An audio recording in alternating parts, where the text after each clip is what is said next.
ഉഭയകക്ഷി സഹകരണം ചർച്ച ചെയ്ത് ഇന്ത്യ ഖത്തർ സംയുക്ത നിക്ഷേപ സംഘം ന്യൂഡൽഹിയിലായിരുന്നു കൂടിക്കാഴ്ച. ഗവൺമെന്റ് സ്വകാര്യ മേഖലയിലെ പ്രതിനിധികൾ ചർച്ചകളിൽ പങ്കെടുത്തു.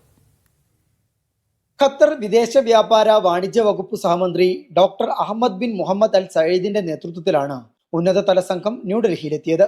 ഇന്ത്യൻ വാണിജ്യ വകുപ്പ് മന്ത്രി പീയൂഷ് ഗോയൽ, ധനമന്ത്രി നിർമ്മല സീതാരാമൻ, വകുപ്പ് സഹമന്ത്രി Pankaj Chaudhary, Indian industry confederation council chairman Rajeev Memani തുടങ്ങിയവരുമായി സംഘം ചർച്ച നടത്തി.